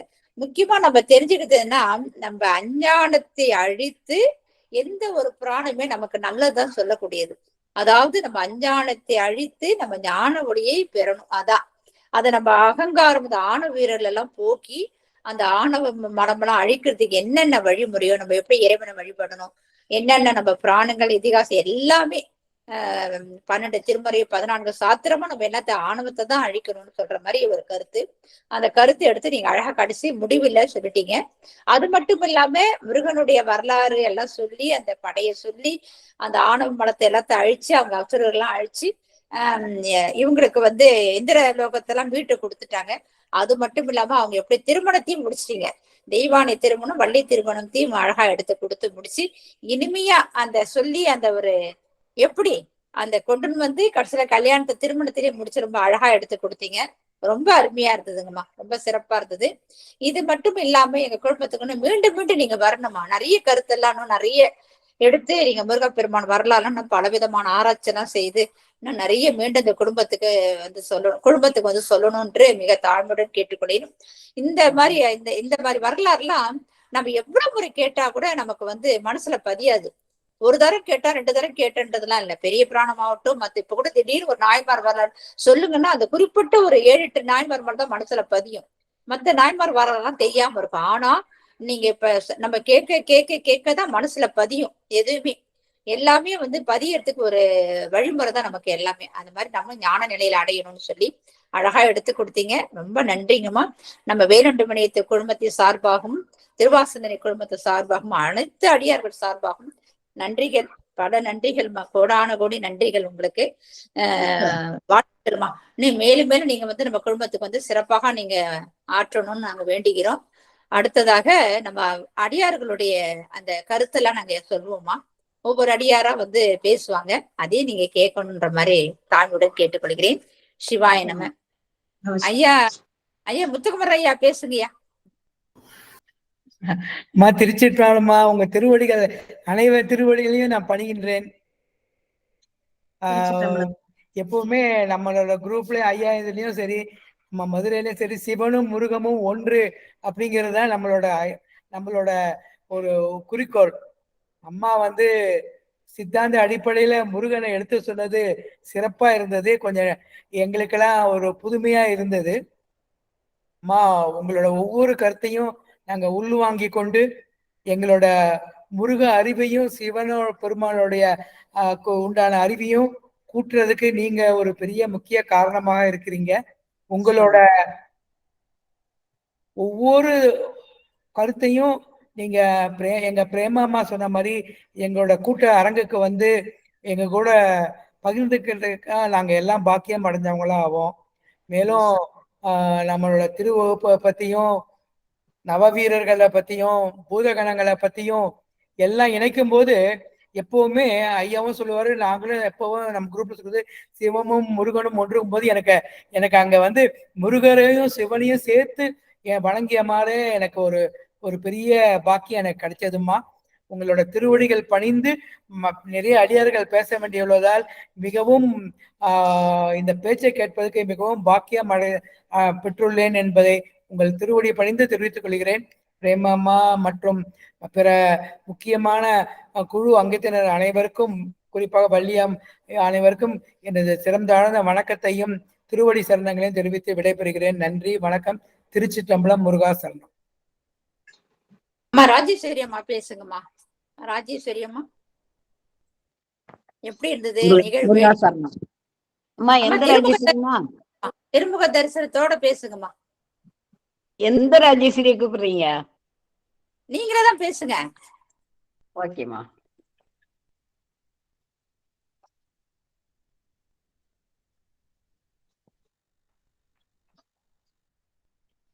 அம்மா இது வரைக்கும் திருமதி தான் இதுதான் சொல்லிட்டு இருப்பாங்க.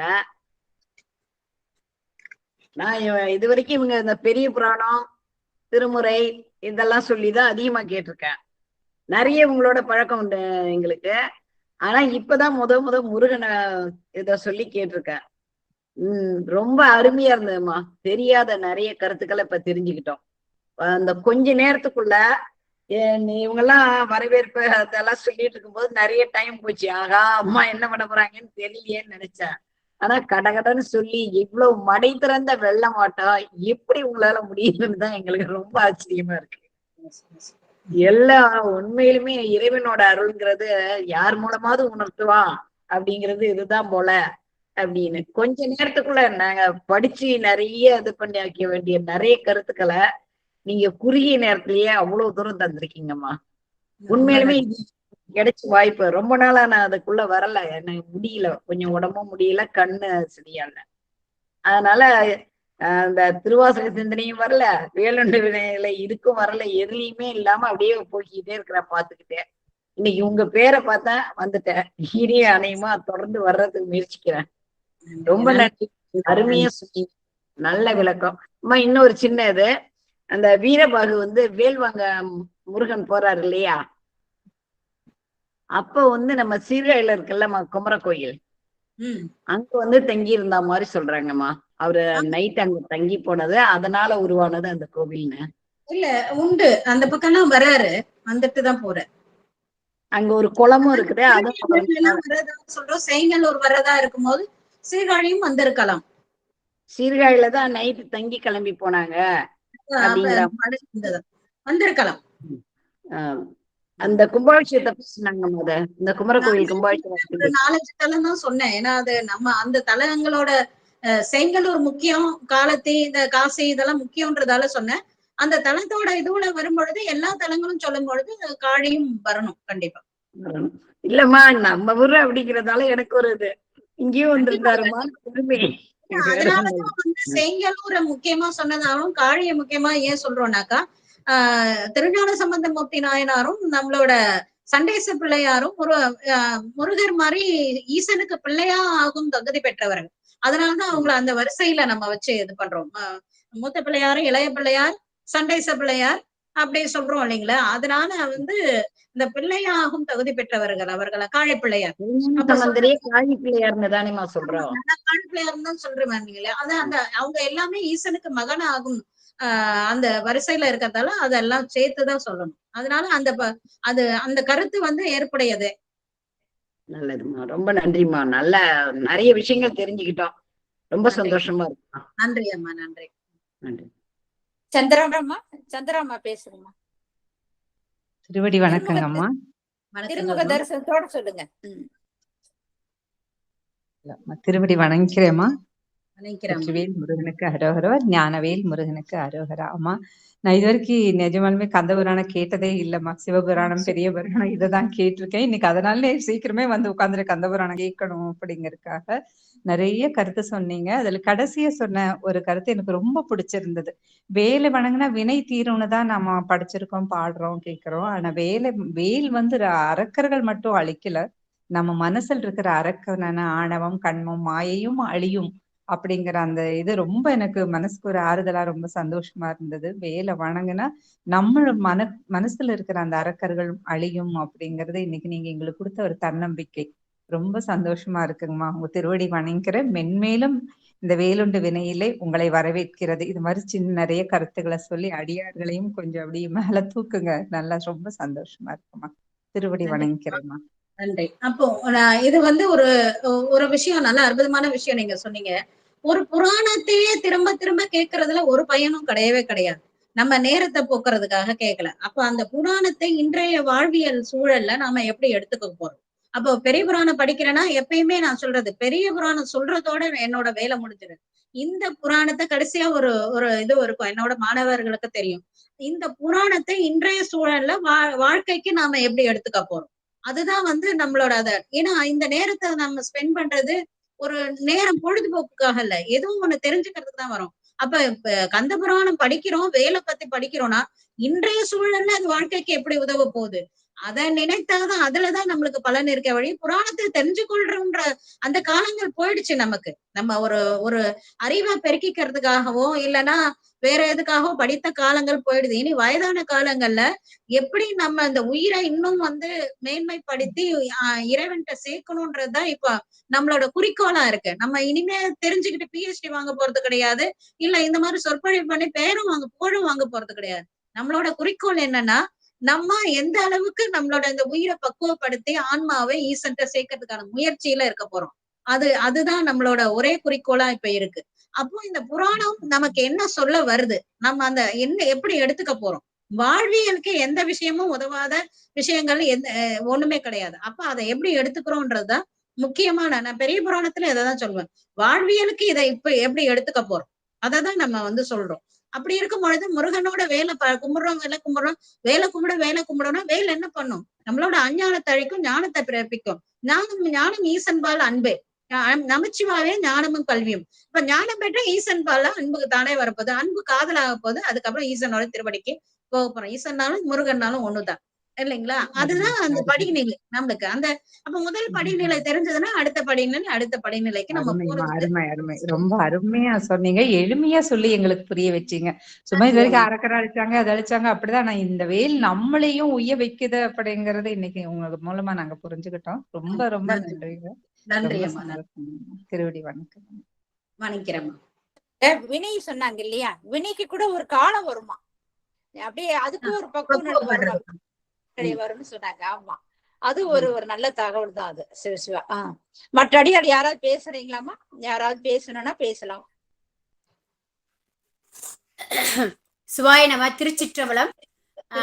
திருவடிகளை வணங்குகிறேன் அம்மா. இன்னைக்கு கந்தனின் கைக்கொள் படை மிக மிக அற்புதமாக இருந்தது. ஆழமான கருத்துக்களை, அறியாத கருத்துக்களை தாங்க சிறப்பாக எடுத்து சென்றீர்கள். மிக்க மகிழ்ச்சியம்மா.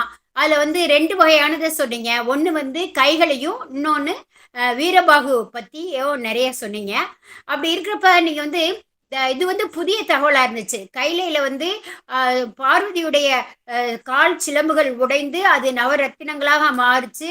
அது மாதிரி நவ வீரர்கள் அதை பத்தி சொன்னது புதிய தகவலா இருந்துச்சு. என்னை பொறுத்த வரைக்கும் மிக அற்புதமாக இருந்ததுமா. அது மாதிரி இந்த அப்பர் நீங்க சொன்ன காட்சி அப்படி கணக்குலயே வந்துருச்சு. கைலாயத்துல போய் அந்த மணி அந்த அடிக்கிறதுக்கு முன்னுக்க, அந்த நாக்கு தொடுறதுக்கு முன்னுக்க அவர் முப்புறம் எரித்தவர் அப்படின்னு சொன்னது சிறப்பு. ரொம்ப அப்படியே கைலாயத்துக்கு கூட்டி போயிட்டீங்க. நன்றிமா. அது மாதிரி நம்ம என்னென்ன நல்வினை தீவினை செய்யறோமோ அந்த நேரம் வர்றப்பதான் அந்த வினையானது அனுபவிக்க கூடிய நேரம் வரும் அப்படிங்கிறது ரொம்ப அழகா எடுத்து சொன்னீங்க. அதை விட நீங்க இந்த குண்டு சொன்னீங்க பாத்தீங்களா, அந்த குட்ட பூதங்களை பத்தி சொல்றப்ப அவ்வளவு ஒரு ஆசையா இருந்துச்சு. திருப்பி திருப்பி கேட்கணும் போல இருந்துச்சு. அதுல கலர் கலரா பூதங்கள் இருந்துச்சு அப்படின்னு சொன்னீங்க. அதுல இந்த வீரபக அந்த 3 மலையில இருந்து நடுவில் அவரு குதிக்கணுங்கிறப்ப அது உள்ளுக்குள்ள அமிழ்ந்துருச்சு அப்படின்னு சொன்னப்ப உண்மையாவே கண்ணதுக்கவே அந்த நிகழ்ச்சி நடந்த மாதிரியே இருந்துச்சுமா. ரொம்ப அற்புதமாக இருந்துச்சு. அதே மாதிரி வேலுடைய சிறப்பு சொல்றப்ப ரொம்ப ஞானமா இருக்கும், ரொம்ப கூர்மை அகன்றது நமக்கு தெரிஞ்சதான். ஆனா அது எங்கு சென்றாலும் திரும்பி அவருடைய கையிலே சேர்ந்து அருள் கொடுக்கும் அப்படின்னு சொன்னீங்க. அது மாதிரி முருகா அப்படின்னு நம்ம அவருடைய நாமத்தை சொல்லிக்கொண்டே இருப்பவங்களுக்கு யாராவது எதுக்க தீவினையா நம்மளை அதாவது தீயதா நினைச்சா கூட, நம்மள தீயவரா நினைத்தால் கூட அவருடைய நாமம் சொல்லும் போது அவங்களுடைய குலமே நாசமாயிரும் அப்படிங்கிற ஒரு பயங்கரமான ஒரு கருத்து நீங்க சொன்னீங்கம்மா. அது மாதிரி அவர் இதெல்லாம் அழகா சொன்னீங்க. கைலாயம் காசி காலத்தி திருவிழிமலை செய்ங்கனூர். உண்மையிலேயே இந்த செய்ங்கனூர் பத்தி இப்பதான் முதல் தடவை நான் கேட்டேன் தங்கள் திருவார்த்தையால. அதனுடைய பெயர் காரணம் ரொம்ப ரொம்ப அருமையாக இருந்ததுமா. அது போல அந்த சூட்சும உடலாக மாறி வீரபாகு இருக்கிறது ரொம்ப சிறப்பாக சொன்னீங்க. மிக மிக அந்த அரக்கனுடைய நகரம் சொல்றப்பதான் ரொம்ப ஆச்சரியமா இருந்துச்சு. முதியோர் இல்ல, எந்தவித குறையும் இல்ல, வெறும் ரத்னமா இருக்கு, சாப்பிட்ற வகையும் அழகா எடுத்து சொன்னீங்க. ஆனா எது தேவையோ தர்மம் சத்தியம் உண்மை மட்டும் இல்ல, மத்த எல்லாமே இருக்குன்னு சொன்னீங்க. ரொம்ப ரொம்ப அற்புதமாக இருந்துச்சு. மிக அற்புதமான சொற்பொழிவாற்றிய தங்களின் திருவடிகளை வணங்கி நன்றி கூறி நிறைவு செய்வது உங்கள் மதுரை வள்ளியம்மை. நன்றி, வணக்கம். முருகப்பெருமானோட பெருமைகளை வள்ளியம்மை நல்லா இருந்ததுன்னு சொல்றதை விட வேற என்ன பெருமை எனக்கு கிடைக்க போகுது? வள்ளியம்மையே சொல்லிட்டீங்க, அதுக்கப்புறம் என்ன இருக்குது? சுவாமியே சொன்ன மாதிரிதான் அழகாக சிறந்த ரசனை நல்லா எடுத்து சொன்னீங்க. காரைக்கால் அம்மையார் சொல்லுவாங்க, இந்த பூதங்களை பத்தி சொல்லும் போது எனக்கு ஒரு விஷயம் ஞாபகம் வருது. பெரினும் பிரிது யாதும் வேண்டேன், நமக்கு இதுவே உரினும் உராது ஒழியுமேனும் சிறுதுணத்தி மற்றொருகன் நெற்றி மேல் உடையாண்டன் பேயாய நற்கணத்தில் ஒன்றாய நாமும் சொல்லுவாங்க. காரைக்கால் அம்மையார் கேட்பாங்க, கிடைக்குதா கிடைக்கலையா எனக்கு தெரியாதுப்பா சாமி, எனக்கு என்ன வேணும்னாக்கா நெற்றியில கண்டிருக்கக்கூடிய சிவபெருமானோட பேயான கணங்கள் இருக்கு இல்லைங்களா, இந்த கோடி கோடி குரல் பூதம் அம்மா பார்த்து ஆசைப்பட்டாங்களே, அந்த பூதத்துல ஒரு பூதமா ஆகணும் அவங்க வேண்டுறாங்க. பேயாய நற்கணத்தில் ஒன்றாய நாம் அப்படின்னு சொல்லிட்டு என்னோட வேண்டுதலும் அதுதான். நிதமும் நான் சுவாமி கிட்ட விண்ணப்பம் பண்றதும் அந்த பேயாய நற்கணத்துல ஒன்று ஆகணும். பெரிய ஆசைதான், பெரிய பேராசை என்று இது தள்ளனாலும் சுவாமி அருள் பண்ணணும்னு வேண்டுவேன். நல்ல ரசனையா நீங்க அந்த சொன்னதை விட அதை நீங்க திரும்ப சொல்லும் போது எனக்கு திரும்பவும் கேட்கறதுக்கு ரொம்ப ஆனந்தமா இருந்தது. நன்றி அம்மா, வள்ளியம்மா. எல்லாரும் அழகாக எடுத்துரைத்த பிரேமா அம்மா, ராஜேஸ்வரி அம்மா, சந்திரா அம்மா அனைவருக்கும் நன்றிகள். வாழ்த்து பாடல் பாடிடுறோமா, பாடி முடிச்சுட்டு நம்ம நிறைவு செய்யலாம். சிவாயன். வான்முகிலில் வழாது பெய்க மழி வளம் சுரக்க மன்னன் கோன்முறை அரசு செய்க குறைவிலாது உயிர்கள் வாழ்க நான்மறை அறங்கள் போக நல்தவம் வேள்வி மல்க மேன்மை கொள் சைவ நீதி விளங்குக உலகமெல்லாம் மேன்மை கொள் சைவ நீதி விளங்குக உலகமெல்லாம் ஆறிரு தடந்தோள் வாழ்க அருமுகம் வாழ்க வெற்பை கூறு செய் தனிவேல் வாழ்க குக்குடம் வாழ்க செவ்வேல் ஏரிய மஞ்சை வாழ்க யானை தன்னணங்கு வாழ்க மாறிலா வள்ளி வாழ்க வாழ்க சீரடியார் எல்லாம் மாறிலா வள்ளி வாழ்க வாழ்க சீரடியார் எல்லாம் வாழ்க சீரடியார் எல்லாம். திருச்சிற்றம்பலம். வள்ளி அம்மா அருமையாக வரவேற்புரை செய்தார்கள். அவர்களுக்கும் நான் நன்றியை தெரிவித்துக் கொள்கிறேன். அனைத்து அடியார்களும் இவ்வளவு நாள் இருந்து இது முழுமையா இறைநிலையோடு அனுபவித்தாங்க. சில அடியார்களுக்கும் என்ன நிகழ்வு நடந்தது, என்ன நான் புரிந்து கொண்டேன்ற அந்த கருத்தையும் பரிமாற்றம் பண்ணாங்க. அவங்களுக்கும் நன்றியை தெரிவித்துக் கொள்கிறேன். அனைத்து அடியார்களும் இவ்வளவு நாள் பொறுமை காத்து இந்த இறைநிலையை கேட்ட